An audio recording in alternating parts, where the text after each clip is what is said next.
All right. Just wrapped up Denver at New Orleans. Week 3 preseason. Denver is indeed 6-0 in their last 6 preseason games. Appreciate you guys taking the time to come watch the first episode. I'm Edge. This is Bryce. Y'all might know him as Malahai Mims from Twitter. Man, we're pretty excited to do this. We just want to say we appreciate you guys for listening and just to bear with us. We're just dipping our feet into the water, getting adjusted to everything, new to everything. We both have high aspirations to be able to do stuff like this. So you guys definitely help out. Definitely give us the criticism. We want it. We want to be able to fix our mistakes as fast as possible, and just do our thing. Bryce, how's it going on, man? It's going good, man. How are you? We're doing great. Doing great.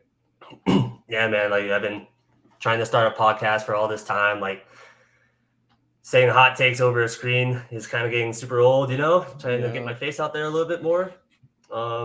So obviously we've been talking about starting this podcast for maybe a couple months now, something like that. So just deciding to fucking actually go through with it today, film my first episode. Please, like he said, please bear with us. It's gonna be a bumpy ride. We're gonna fuck up a lot, but I hope you guys just keep watching, man. Yeah. We'll be rolling through it, man. We got ideas, we got plans what we want to do heading into the season, but we definitely wanted to get out our 53-man roster predictions. The cut down day is August 26th, which is Tuesday. So we were like, man, let's throw this together. Let's get our first episode out. Let's go ahead and jump right into it. Obviously, we're gonna start off with the quarterbacks. Bryce, I'll let you go ahead and take this one first. So I think this one people aren't going to really disagree with.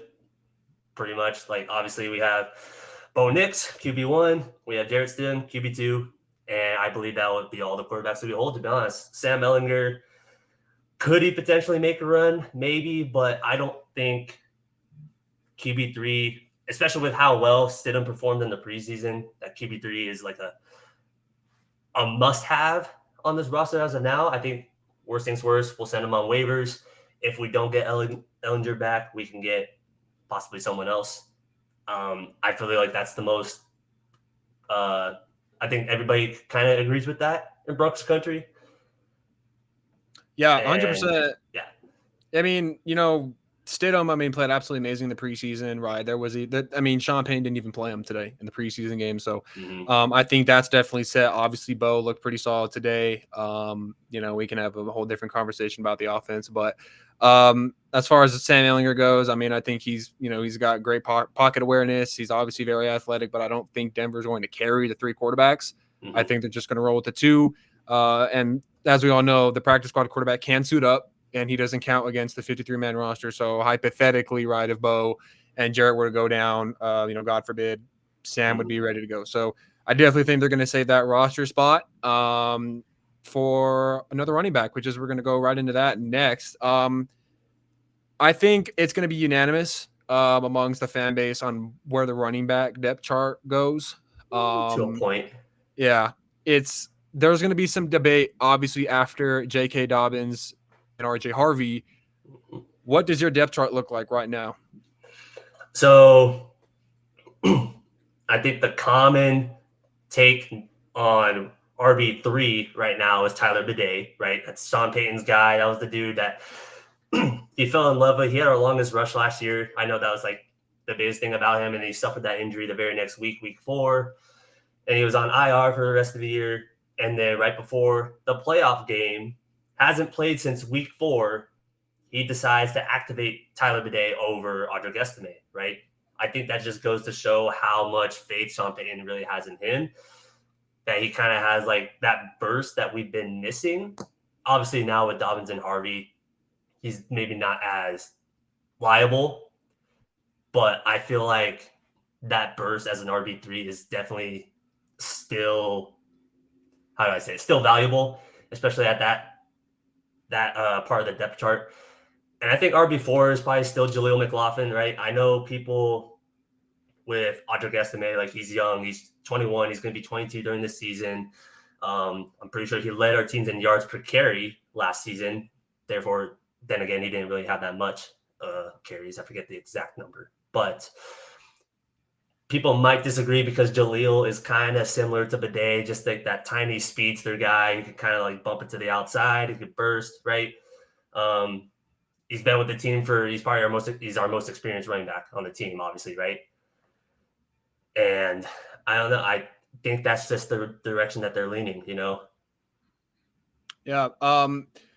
We have the same for running back in the depth chart. I think my case right now for McLaughlin, like you said, he's got the experience over somebody like Blake Watson.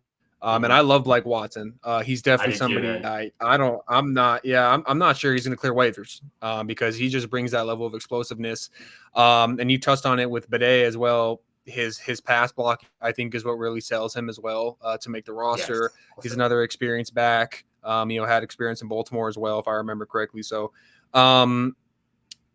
I think, McLaughlin not playing today. Obviously, Payton said, he stayed home. He's having a child, which is, great news for him. That's amazing to hear.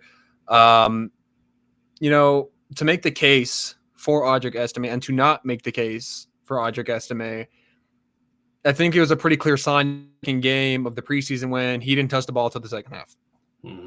I think right now the reason why you maybe saw him fall down the depth chart a little bit is his inability. Not I wouldn't say inability, but his lack of ability in the receiving game, the lack of explosiveness.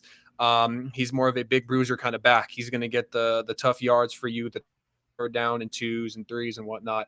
And that's honestly something that I feel like J.K. Dobbins is very capable of, which kind of puts Estime in a rough spot, right? When it's McLaughlin, Harvey, Bidet, when they're these explosive backs who can catch screens and catch swing passes and catch balls over the middle of the field for Bo Nix, not really something Estime necessarily can't do, but definitely not as effective as those other backs. So he's kind of in a rough spot. I know we've obviously seen people that want him traded. I don't think you're going to get much for him. Brian Robinson was just traded to Miami for basically a bag of Lay's. So I don't think you're going to get much for Audric Estime at this point. What type of Lay's? I don't even know if it was barbecue Lay's. I'm going to keep it a buck there. It was not.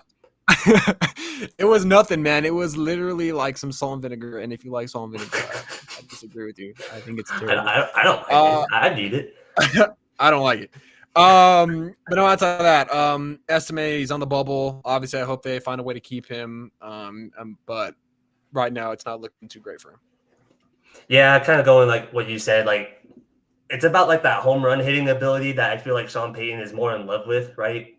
Like, Audric Estime is supposed to be in the big bruiser, run between the tackles, like their short yardage back, right? But you bring in J.K. Dobbins, even R.J. Harvey, right? If people consider R.J. Harvey to be like he runs the 4.40, right? He bounces to the outside and he can fucking take it all the way to the house, right?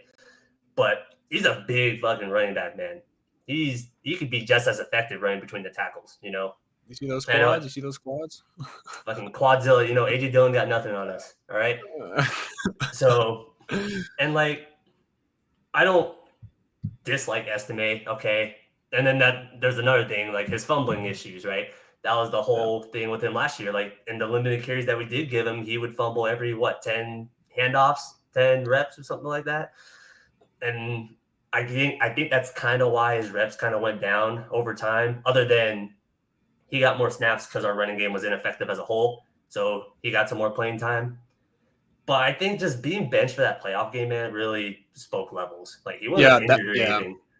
That was a shock. I remember that morning, and the Broncos team account, they post the inactives, and Estime was on there, and it was shocking after Bidet didn't play. For a guy who hasn't played since week 4, that just speaks levels to me, right? Yeah. And then Bidet is getting all these reps in the preseason, and then Estime doesn't get playing time until the fourth quarter, right?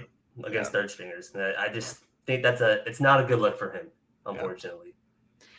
All right, well, let's go ahead and head into the next position. We're gonna go tight ends here. This is kind of where we've had some debates on who should make it and whatnot. So go ahead, let's hear that depth chart for you. So I swear to God, we practiced a little bit. I'm gonna pull up my notes because I totally didn't write just right before. Okay, so obviously you got Evan Ingram, Adam Troutman. I think those two are definitively the best tight ends on the roster. Obviously, we bring in Evan Ingram to be that big receiving, that possibly our second leading receiver this year. It's on the table, right? And then Adam Troutman, like, I know a lot of Broncos country doesn't like Adam Troutman. I kind of was the same way. He's just a very unflashy player, but he is probably still your best blocking tight end. He's Sean Payton's guy. He's going to be in on a lot of those like tight formations, so he'll be like your primary blocking tight end. And then I went a little off the table here. So I went with Caden Prescorn and I went with Nate Atkins, if you count Nate Atkins as a tight end, fullback, whatever. But I kind of don't have a reason for Prescorn to make the roster other than, one, he's not Lucas Kroll. Two, he's just that undrafted guy that we have, like, that we always have that streak of bringing an undrafted guy in. And going just like to his play, he's kind of like a sneaky receiving ability tight end as well, right? He could be like not of caliber as Evan Ingram, but let's say Evan Ingram goes down, right? You could throw in Prescorn there and maybe not get as much production from him, but maybe like a portion, and like compared to like Lucas Kroll and Caleb Lohner. By the way, like that was another tough cut, was Caleb Lohner, our 7th round draft pick basketball player. I think his inexperience really showed in the preseason with like all the pre-snap penalties, just like his raw ability. Like he's still he's far away, Yeah. And I think, and I think if we waive him, he can make it through waivers. We can bring him back and we'll keep him on the practice squad and we'll keep working out from there. But I just have a feeling that we don't love Lucas Kroll anymore, and I feel like they would go the route of Prescorn.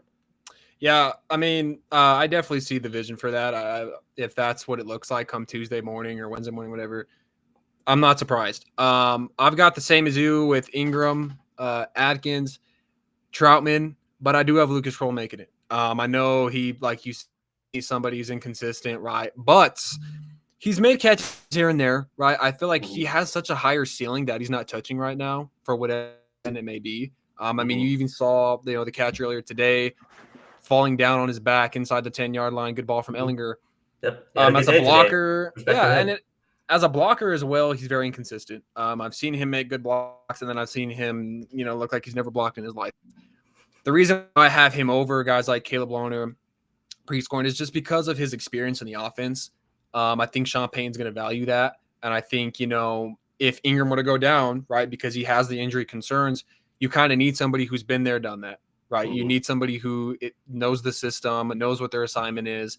And Caleb Lohner and Prescorn are, even if you wanted those two guys over Kroll, you can't tell me with a straight face that you trust them more in this offense on a week-to-week basis to do what they're supposed to do at a high enough level. And Lucas Kroll is not, I don't even think he's like the third best tight end. I'd take Atkins and Troutman probably over him. But it's that stability and insurance you have, having somebody who's been there, done that. And he does have a solid receiving threat. He does have a solid receiving ability. Run after catches, and it's up in the air, but he's just somebody that I think is, I'd bet on him more right now than Lohner and Prescorn. But at the same time, I would not be surprised if he does not make the initial 53. And logically, that makes sense, right? Like, I could just be talking completely out of my ass and Prescorn doesn't make the roster and we never hear from him again, right? But, like, I don't know. I feel like we're not as in love with Kroll, not just as a fan base, but just, like, as the coaching staff as well. I feel like they're just not in love with Kroll as much as what we think they are. Yeah, and he was playing late into the game. He was playing late into the game as well, which like credit to him, he played a good game. But yeah, if you're our tight end 3, maybe tight end 2 if you consider Ingram more as like a receiver or whatnot, joker role, whatever. He's playing to the fourth quarter of the last preseason game. I don't know. I'm not too sure. Yeah. All right. Offensive lineman. I believe we both had 9, correct? I believe so, yes. The 53. The starting 5, I'm not going to go too much in depth of that. You've got Bowles, Miners, Wattenberg, Powers, and McGlinchey. Hopefully they can pick up the run game, man, because it's not looking great. We'll get into that at another point. Let's maybe talk about some of the depth that we believe will make it. I think the swing tackle, Matt Part, however you pronounce his name, will be Peart. the main guy. If Bowles or McGlinchey were to go down, I'd also throw in Alex Palzewski. I know you. What do we call him? It was Palcho, I believe, is what they call him. Palcho. Alex Palzewski, whatever. I believe he'll also be another swing tackle. I've liked what I've seen from him as well. I think he does give us a little bit of guard flexibility as well too. Both of them as swing tackles, like they have so much upside.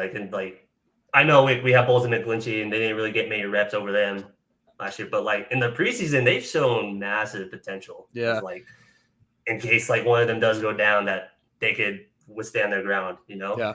I think that's really all you can ask for. And then that goes into our interior, where I don't know if you have him as well, but I kept Calvin Throckmorton because he has more of that guard experience. I did 100%.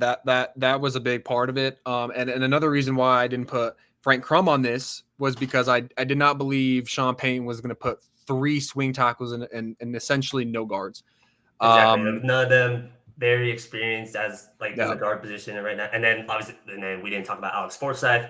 Obviously, backup center, potentially starting center if Wattenberg struggles. Wattenberg has not impressed me too much. I think mentally he's a good player, but I still think there's that lack of physicality. He's getting to certain blocks way too slow. I think in the Niners game was bad. It was bad. I don't think he played a good game. Our entire line, I feel like this entire preseason has been kind of underwhelming. Yeah. But then kind of going back to last season, a lot of people like to underrate Wattenberg. Was he more of a product of our guards making him look better to a point? I think obviously Miners is probably the best guard in the league last year, right? I think Miners really made up a lot for Wattenberg's struggles, and you couldn't really tell, obviously.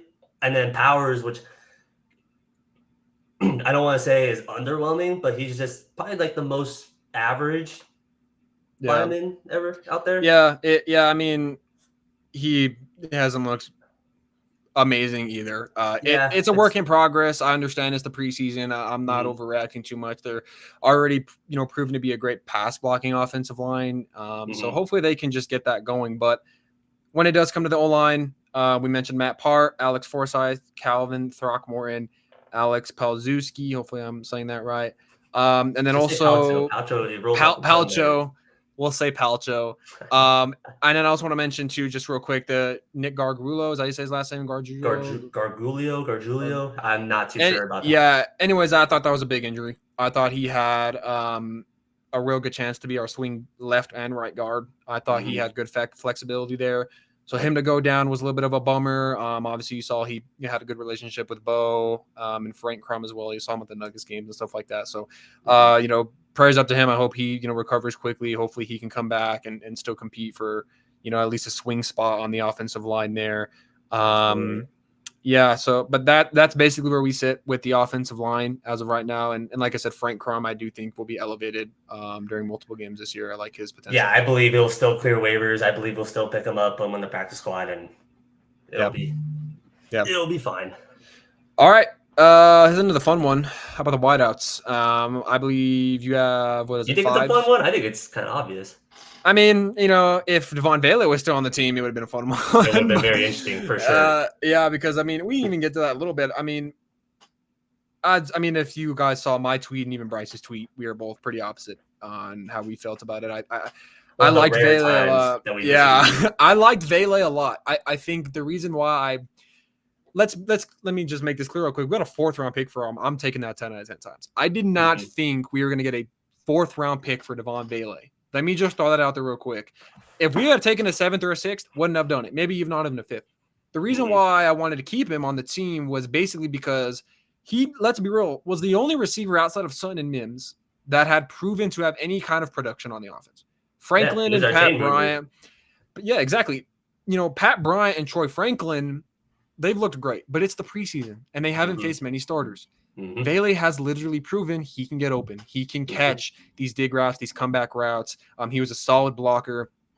And on top of that, you don't want any injuries, because if Sutton goes down or Franklin goes down, you don't want there to be a big drop-off. You want there to be similar production. And Vele was going to be, 28 years old.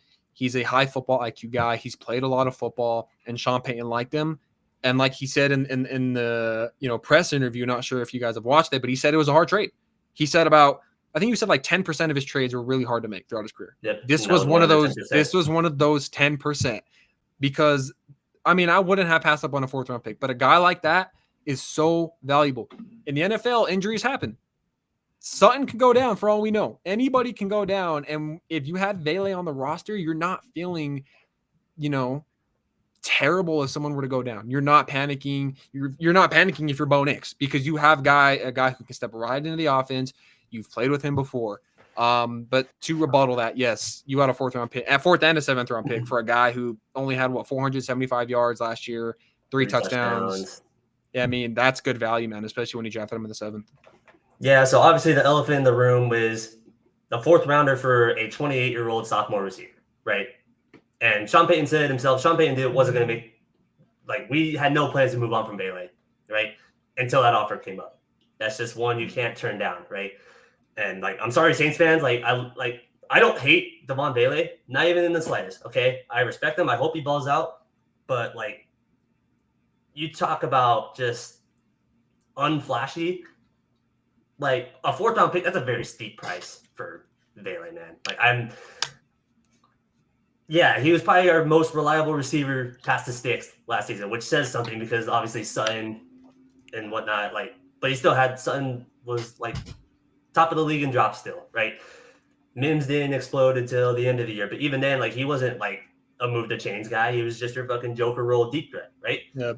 Franklin, the way Franklin looks now is not the same way he looked last season, obviously, right? We have a lot of faith in Franklin, and then obviously Pat Bryant. Pat Bryant is Devon Bailey, 5 years younger, with better yak ability, is what I would say. And honestly, probably a better blocker as well. That was another thing Bailey kind of was struggling at, right? So, I don't hate Bailey, not even in the slightest, but I am not losing any sleep over losing him, okay? Yeah. In case anybody can't tell, I'm a big potential guy. I love flash, right? I have so much faith in Troy Franklin and now Pat Bryant. I didn't have faith in Pat Bryant when we drafted him, but I've recently turned. You guys got me. I have so much more confidence in those two guys now. Getting their reps, they're so young. They have the chemistry with Bo. Well, Troy has the chemistry with Bo, and Pat will get there, right? Then you have Ingram, who might be used more as a receiving option than a tight end, right? I think Bailey was expendable, right? And then that goes into our 5th guy that we didn't talk about, is Trent Sherfield. I don't know if you have him making it as well. Yeah. I mean, 100%. He's going to provide the special teams depth, and like you said, I mean, he looked great with Jarrett Stidham. Special teams depth, LJH replacement, and he's the big part of the reason why I feel okay, because I'm a big stability guy, and Vele was stability for the wide receiver room. So having someone like Sherfield makes me feel even better about the trade. Somebody who's been around the league, he knows the ins and outs. He can do everything you want him to do underneath, deep ball. So, I mean, obviously he made the roster. It was a no-brainer. And like you said, it made Vele a little bit more expendable, especially for a 4th round pick. So, yeah, and then I believe that's it. We both have 5 receivers making it. And shout out to Courtney Jackson. Shout out to Kyrese Rowan, who had a great day today. Yeah. Shout out to A.T. Perry. That's my guy. The reason I got blocked by Sean Payton on Twitter, so I have to fucking lead his agenda, goddammit. But shout out to all those guys. But I think all those guys can clear waivers, and I think we can bring all those guys back, to be honest. I really like Courtney Jackson, so I'm rooting for him as well. He really surprised me. He had a nice catch today. It was a 20-yard catch to move the chains. It was over the middle. He had to reach out for it. Yeah. That's something Sutton doesn't make. Yeah. I was that was a pretty good catch, man. Respect to him. Yeah. So. But yeah, so anyways, moving on, I believe we are on to the defensive side of the ball now. Yep, let's go ahead. The defensive line, obviously one of the strengths of the team. I believe we had the same players making it. I'll break down my list real quick. It's Zach Allen, DJ Jones, John Franklin Myers, Malcolm Roach, Savion Jones, and Jordan Jackson. Okay, so we did both have Jordan Jackson, and we did not have Uwazurike. Yeah, so Jordan Jackson, I think he's just proven a little bit more, and he's played more. But I just think he's, like I said, I'm a big stability guy. Mm-hmm. He's been there. I would not be surprised if Uwazurike is there over him. I think he still got potential. Obviously, he missed that whole year. But I mean, I think it's pretty clear cut, the defensive line outside of, either Jordan Jackson or Uwazurike. Yeah, I have really nothing to add to that, to be honest. Like, Uwazurike's hasn't played much since we drafted him, right? If I remember, I don't remember, without looking at his stats from last year, I don't remember how much action he got. I believe he got 1 sack. Yeah. But you're right. Like, Jordan Jackson, younger, he's been going off in the preseason. Like, he's showing those flashes, right? Going back to what you said, big stability guy, right? That's a perfect guy to have behind DJ Jones, I believe. And I just think Uwazurike is kind of, on the fence. Could he clear waivers and come back? Maybe. Yeah. But I definitely think that's a plan. Yeah, that's honestly a coin flip in my opinion. I wouldn't be losing any sleep if we lost in the waivers, unfortunately. Yeah. He's just somebody who's on the bubble. And has just had and it's felt like he's been on the bubble his entire career, man. Like, he obviously had was it gambling? Yes. Was it the gambling issues? Our whole year is gone. Missed the whole year for gambling, yeah. Yeah. So that, I mean, like I said, it's a clear cut 5, in my opinion, or 6 or whatever. For the interior defensive line. Let's get on with the edge rushers, your outside linebackers, however you want to label that. I also think it's pretty clear cut as well. Just to list off. This is the one that's universally agreed by. Yeah, it's hard to imagine. Making that 53-man roster. It's hard to imagine anybody outside of Nick Bonito, Jonathan Cooper, Jonah Ellis, DeAndre Tillman, and is it Quay or Q Robinson? Because I've heard. I think it's just Q. Because it's just Q. It's like Quadarius.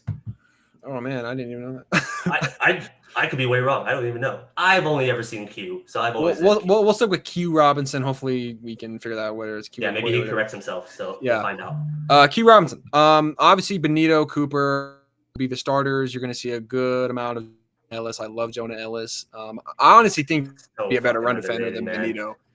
I think he's a better run defender. Period. It literally is better than Benito and Cooper, in my opinion, as a run defender. And it's not a hot take. I think if you just watch the games, it's pretty clear. Not a hot take at all, right? Yeah, I'm not gonna. Obviously, everybody knows Nick's my guy. You won't ever hear me say anything about him. Like, he's gonna get extended by this time next week. I guarantee you, he'll have a new contract. Okay, maybe not guaranteed, but he'll have a contract before the season starts or sometime around the start of the season, right? Yeah, hopefully. Cooper. Probably the most underrated player on this goddamn team, right? And that's saying a lot with how many key depth pieces we have. Our most underrated player is our second edge, right? But this is a dude who got a really quiet 10 sacks last year that nobody likes to talk about. He was our leading sack artist the year before that. And it's just like him and Benito the last 2 years have 40 sacks and Cooper actually has more in the past 2 years. And nobody really thinks about that because Bonito obviously went off last year. Potential deploy season. He was a Pro Bowler. Like, nobody really talks about Cooper, Yeah. But I think probably the most underrated player on this team, Jonah Ellis, right there with him. Yeah.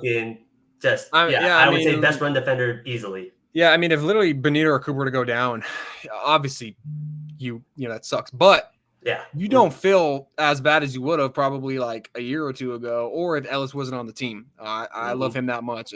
He's an amazing player.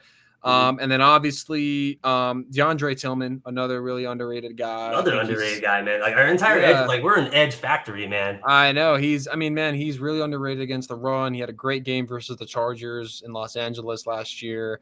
And he's just been somebody who continues to stick around. Tampa game, his first career game, he had 2 sacks. He's a really solid guy, man. You don't get too much of a drop off when Benito, Cooper, or Ellis have to come out of the game. You know what I mean? You feel comfortable putting him in there on short down and distances, and just an A+ edge room, in my opinion. Hopefully they can put up, Benito and Cooper can put up 10+ sacks again, right? That was just a big part of our success last year, was being able to get to the quarterback. And like you said, I really hope Benito gets an extension, before the season starts, man. He really deserves it. It will I'm happen, glad. man. It will I'm happen glad. next year. Yeah. And I'm glad he didn't play as well today. I think it was great just to rest him up, make sure he's really good to go before Yeah. the Same Titans with game. Greenlaw. I really wanted to see Greenlaw. Like he Yeah. was in pads and everybody was all hyping him up. It's like, holy shit, he might play a drive. It's like, I'm Yeah. fucking ready, man. Like Yeah. that's my guy. I Yeah. need to see that dude fucking play. But yeah, they ended up not playing him, which is like, okay, it's completely Yeah. fair. They I teased me a little mean, bit because that's what Sean Payton does. yeah, But of course. Speaking of Greenlaw, how about the linebackers? This one also I think is pretty clear cut, man. It's going to be, I've been very iffy about the linebackers, like for the last 4 or 5. Everyone has, man. For the last 4 or 5 years, it's injury concerns, and it's just the inconsistency. The fan base, I believe, is very, very divided on Alex Singleton. He's got his pros, he's got his cons. But speaking of Dre Greenlaw, he's just an absolute game changer when he's healthy. He's just going to bring an energy to this defense that I feel like the defense hasn't had since they won the Super Bowl. And so I think he makes everyone better around him, including Singleton. And I really hope he can stay healthy and play at least 14, 15 games this year, man. It would just be game changing. And of course, he's clear cut to make the roster. yeah, man, like I feel like nobody really talks about how insane of a steal of a deal that we got Greenlaw on, right? He's like the 10th or 11th highest paid linebacker, right? Yeah. I understand the Achilles in the Super Bowl, which is a little bit more recent, right? I get that. He came back and played that one game against the Rams last year, and like he looked like he didn't miss a fucking beat, right? Flying all over the field. He had maybe I forget if it was like 6 or 8 tackles in the first half alone. He didn't play the second half. No. And again, I don't think he's gonna miss this. I thoroughly believe that, right? Dre Greenlaw, well, this time in San Francisco, that was my man crush. All right, nobody could fucking like. And I never talk about it because I'm a Broncos fan. Why would I talk about Dre Greenlaw all the goddamn time? There was just something so special about watching him and Warner together, man. It's 2 green dot linebackers together. And it's just like, holy shit, man. Yeah. These guys are both flying all over the field. These guys are both elite coverage linebackers. They don't miss tackles. They're fucking hard hitters. Like watching them both together was and I just can't believe the Niners let him go. And again, injuries played a key part. But like that was the only linebacker I was like really like aiming for, right? We had like Nick Bolton in free agency. I believe like my boy Robbie, I don't know if he'll watch this or whatnot. He was a big Jamie Sherwood guy. Zach Bond didn't get extended yet. And nobody was talking about Greenlaw, man. And it really hurt my heart. I didn't think there was any chance we would get him. And man, I think if he plays 15 games this year, he's a fucking all-pro, man. Yeah. Especially with this fucking defense. Yeah. I mean, just the game changer. And I know Luca Evans put out an article and they talked about how Greenlaw had to go be I think it was like the Michael Jordan somewhere else. To go be the Michael Jordan of the Broncos because Fred Warner was already the Michael Jordan of the Niners defense. Yep. And so I just thought that was cool to read. In terms of the rest of the depth. I'm sorry. I kind of went on a rant about right there. No, we love him, man. We're excited. I mean, we got high expectations, but in terms of the rest of the depth, Alex Singleton will obviously be your linebacker too. I think he's got his pros and his cons, man. I think his pass defense ability, I think, is where he struggles a little bit. You just remember time and time again, there's running backs, tight ends running free, wide open. But he's a tackling machine. He's got great pursuit. Misses tackles here and there, but he's just somebody who fills the hole in the run game. He's very 50-50 when it comes to blitzes. I even think this morning, they brought him on a blitz and he got caught up with the tackle. I think it was Kendra Miller bouncing to the outside, big gain, right? That's something, that's a little rough to watch, but I'm more optimistic about Alex Singleton than I think a lot of people are, just because once again, he gives you stability. And he's proven to just be a solid tackler in the run game, right? I mean, I think I'd rather my linebacker be a little bit worse in pass coverage than be bad in the run game because the secondary that's completely reasonable, right? Yes. So it's just one of those things where, you really hope Dre Greenlaw stays healthy because that's going to mitigate a lot of the cons Alex Singleton has to his game. because when Singleton is your starting linebacker, then you kind of have some problems. When it's Singleton and Sternad or Singleton and Bailey, that's when you see a big drop off. If it's Singleton and Greenlaw, now it's like, those missed coverage assignments, those missed tackles. Greenlaw can make up for those, right? Exactly. He's We going to don't make know up about for the it. other two because they're very, I wouldn't say inexperienced. I'll say Lavelle Bailey is very inexperienced for sure. Yeah. Undrafted rookie last year. I don't remember how much he played last year. It wasn't really that much. Sternad at times looked very solid, right? Yeah, Then down the Sternad, stretch, he yeah. turned into probably exactly what everybody thinks of Alex Singleton, right? He's just Sternad very is abysmal in coverage. Started not a missing good tackles coverage here and player. then. That Chargers game, man, in LA, it's fucking, he killed us. Yeah, Sternad is not good in coverage. I think he's gotten immensely better at filling the hole in the run game. He's a very physical backer. He had a great sack on Rodgers last year. I was the first play of the game or something, week 4. Yep. He's got some good game, but like I said, it's the pass coverage is where these backers really, really struggle. And at the end of the season, like Mike Gesicki killed us in the Bengals game. Oh my Why? God, dude. Because we didn't have anyone to cover him. You have these liabilities in coverage, and then it doesn't even matter. You have Surtain and hopefully a healthy Riley Moss on the outside because you're getting killed in the middle part of the field. That's where you bring in Greenlaw, and then that's where you also bring in Alex Singleton as a linebacker too. Alex Singleton as a linebacker too is amazing in my opinion. I think that is great. You're not going to find many better linebacker twos than Singleton, because Greenlaw is your linebacker 1. If Singleton's your linebacker 1, then you have a little bit more, I don't think it's as stable as a defense. So, but yes, we had the 4 linebackers. It was obviously Greenlaw, Singleton, and Bailey and Sternad. Very clear cut for a different reason of like edge room, where edge room is very stacked top to bottom. Those are just our 4 best inside linebackers, whether we like it or not. Yeah. And obviously, man, I think the Drew Sanders era is probably done. It's injuries. It's just been something that's so hard. Like when we drafted him, I was so excited. I mean, I envisioned this Micah Parsons-esque role. And I'm not saying he's Micah Parsons. I'm saying a role where he can come off the edge. He can play your outside linebacker. He can play the Mike position. He can blitz from the Mike position, and he's solid or can get better in pass coverage. That's the vision I saw for him, and I thought he was going to be somebody who was just flying around the ball. And you saw it. He had a great sack on Justin Herbert in that Chargers game. It was a Thursday night football game. Like the potential, the athleticism, the ceiling is there. But the injuries, and it happens to so many players nowadays, just get the best of you. And it's hard to imagine he really does anything significant. And I believe he's going to come back at some point, right? Or isn't he coming back? I believe he's coming back at some point this year. Yeah, it's not a super long injury. So in fact, none of us had him on our 53, right? Does he? I mean, maybe I'm not thinking of it right. Does he?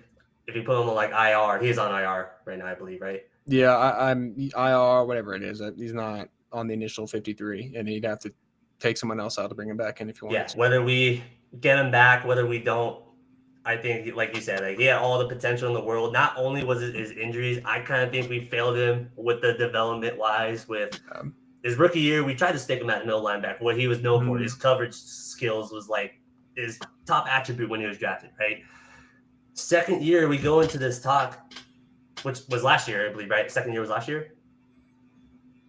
Yes. His second year was last season. Yeah.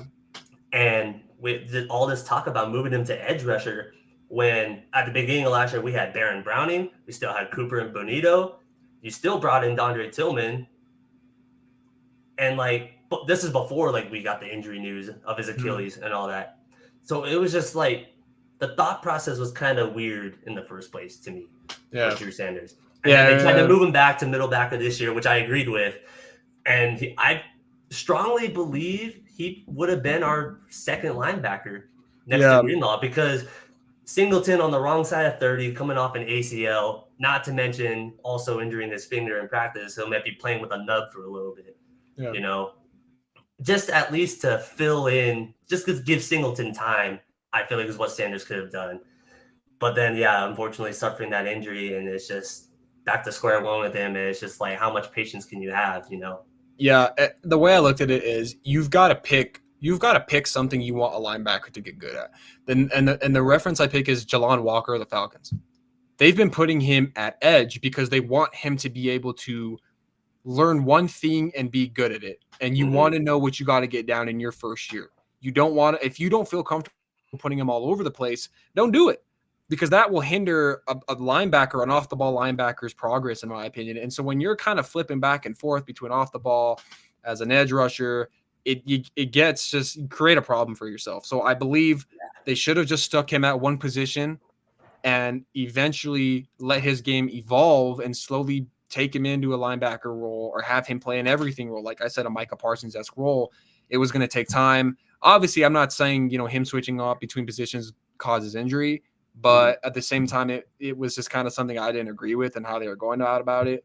They should have just stuck him at one spot, let him develop there. And then if you felt like he had a room to go ahead, then you can go ahead and put him there. So let's go ahead and get into the secondary. This is also going to be pretty clear cut, in my opinion, with the cornerbacks. Starting off with Pat Surtain. That's all I need to say. The best corner room in the league, regardless of what fuck-ass ESPN says. This goes back to the edge room rankings too, man. Those are some pretty bad rankings, man. Edge ranking 23, corner room was ranked 13. Like, I wish I could fucking work. I wish I could get paid to fucking spew out takes like that, man. Yeah, I really wish I could. It's ridiculous. Because, Surtain speaks for himself. Defensive Player of the Year, first corner to win since Gilmore in 19. Only the third corner this century to win it, right? You would think having the best corner in the league would bump you to at least top 10 status, right? I think Riley Moss's performance against the Bengals is just a really bad look for his reputation, because he was really fucking good all year, man. Coming back from a concussion injury, going against T. Higgins, probably the best wide receiver in the league. And I get it, as a cornerback in the National Football League, you should fucking be able to guard whoever, right? But let's be fucking for real. A concussed Riley Moss against T. Higgins was doomed from the start. And I really think people are overblowing or people are really underrating how good Riley Moss really is, right? Yeah, I mean, I think so good the whole year, and then you go on you're on a nationally televised game, and you get absolutely fried after being out for 3 or 4 weeks, having the concussion. He's a great corner. I am a little more pessimistic about his situation right now, just because of coming off the injury. Corners who tend to get injured, and he hasn't been injured a lot, but he's had some injury stuff. So corners with injuries basically every year, they don't last as long. They just don't. The second you start getting injured in your mid-20s, late 20s, your fall off happens. I'm not saying Riley Mott's going to fall off. I'm not saying that. I truly believe he's going to be one of the best cornerback twos in the game. The problem is the injury concerns are a little bit worrisome to me, and you start to have limitations after a while. And so, which brings me to my point. Does Denver really have another solidified outside corner? Because right now, McMillan is an absolute whirlwind of emotions during games, because he makes an amazing interception or amazing tackle, and then he's getting smoked by the fourth receiver on the team. It's just I don't trust him on the outside. He hasn't played much outside. When you look at Jahdae Barron, I think he can play outside, but he's a rookie. And right now he's been in and out with the first team and the second team. Did you really trust him to put him on the outside if Surtain or Moss were to go down? What does that look like? Because has he solidified himself as a starter in the nickel? I don't know. We're gonna see come week 1. And then that brings me to the last guy that made it on my 53 my guy. James. This is my guy. So this is going back to what I was saying about Riley Moss. I don't hate Riley Moss either, right? I think he's a phenomenal corner.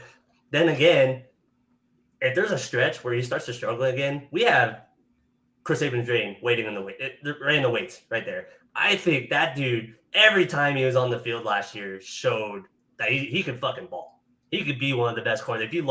If he played along Surtain for let's say half a season, right? That's so much that a young guy like him could learn, right? And he's just he moves so fluently, almost compared to Surtain in a way. I don't know.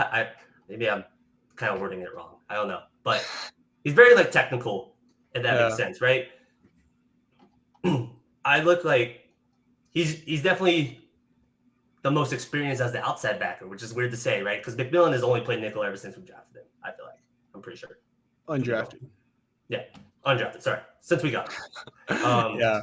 Jahdae Barron, he can play both, but I think he's way better as a slot corner. I think he's a lot more raw than what we all expected as an outside corner. You know, and you do want him in the box because I think his tackling ability is insane. I think he's one of the such best tackling physical corners. Like, holy shit! I'm telling you right now, he's one of the best in the league already. And so I think you want him closer to the box. You want him at the nickel because he can defend the run way more easier than if he's on the outside.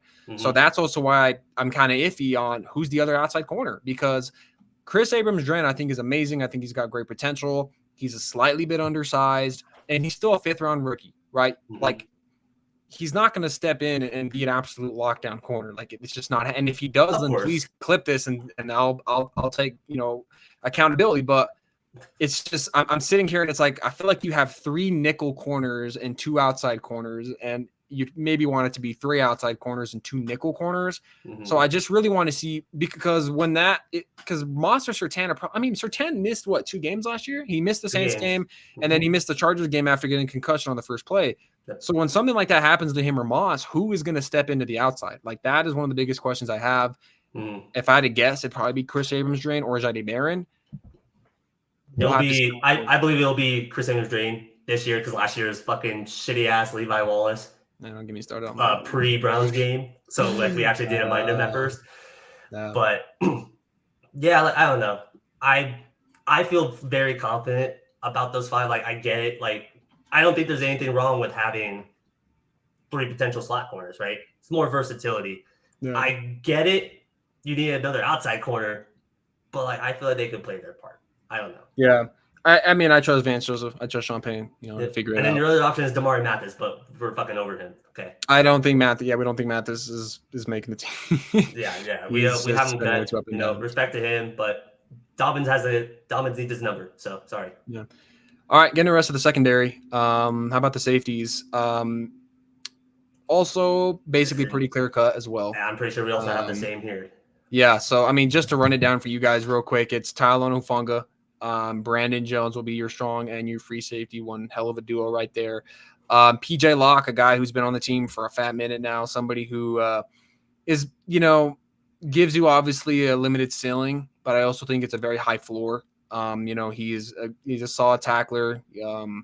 I think that's one of the best backup safeties you can have, man. Yeah, 100%. I get, we threw him into the fire last year as our starting safety, and obviously struggled at certain points. He's struggled a lot, I would say. It's probably the weakest point of our defense other than our linebackers. But I think bringing him or keeping him another year to back up Hufanga and Jones is a way better position for him, unfortunately.